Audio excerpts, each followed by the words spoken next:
nuffii qo'annaa keessatti sitti dhaga'amu mo'achuu furmaanni inni duraa qo'annaa kee qophaa'umsa sammuu yookaan motiveeshinii qofa irratti gatuu dhiisuudha. Baay'een keenya dogongora tokko hojjenna, innis hamma fedhii qo'annaa nutti dhaga'amutti eegna. Garuu dhugaan jiru fedhiin yookaan muudin qo'annaa akka qilleensaa dhufee deema. Yoo barbaade immoo otuu hin dhufiin hafuu danda'a. Kanaafuu furtuun milkaa'inaa otuu fedhiin sun hin dhufiin qo'annaa dirqamaan jalqabuudha. Seera daqiiqaa 5 jedhamu tokko jira. Innis daqiiqaa 5 jalqabaa qofa nan qo'adha jedhii jalqabi. Daqiiqaa 5 jalqaba itti dhiibbatteetuma yoo jalqabde sammuun kee suuta jedhee muudii qo'annaa keessa gala malee otuu kallattiin qo'annaa hin jalqabin motiveeshinii eeguun yeroo keessi jalaa guba. Erga qo'annaa muudii malee jalqabde booda nuffiin akkasii hin qabneef immoo wanti itti aansee jiru iddoo itti qo'atu bifa hawwataa fi qulqulluu qindeessuudha. Sammuun keenya bakka faffaca'e yookaan qulqullina kan hin qabne yoo argu kallattiin dadhabinni itti dhaga'ama. Iddoon qo'annaa keetii ifa gahaa kan qabu qulqulluu fi meeshaalee qo'annaa keetiin qofa kan guutame yoo ta'e sammuun kee kallattiin xiyyeeffannaa argata. Iddoon sun bareedaa fi hawwataa yoo ta'e nuffii manna hawwii qo'annaa siif uuma. Iddoon sun fashalaa yoo ta'e garuu daqiiqaa 10 booda bilbila kee kaasuun kee hin oolu.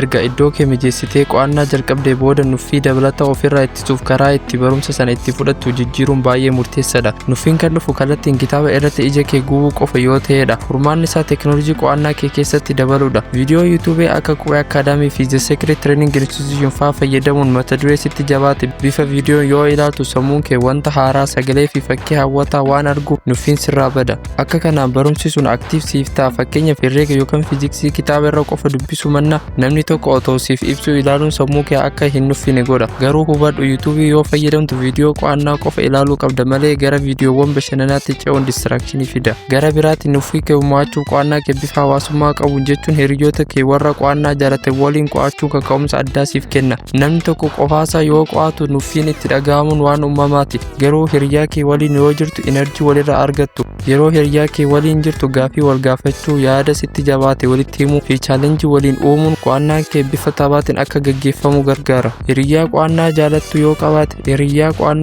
yoo qabaate inni yeroo qo'atu arguun kee kallattiin akka ati hin nuffine si godha. Kun kompitishinii gaarii waan uumuuf sa'aatii dheeraa akka waan daqiiqaa muraasatti qo'attanii xumurtu sin taasisa. Yaadadhu hiriyaa si waliin qo'atu yoo filattu nama si waliin taphatu osoo hin taane nama galma kee si waliin qooddatu filachuu qabda. Waan qo'atte sana akka sammuu keetti gadi fageenyaan qabatuuf akkasumas nuffii kallattiin ofirraa ittisuuf iccitiin inni guddaan nama biraatti himuu yookaan sagalee kee ol kaastee ofitti haasa'uudha. Nuffiin yeroo baay'ee kan uumamu qo'annaa keenya paasiif kan callumaan dubbisnu yoo ta'edha.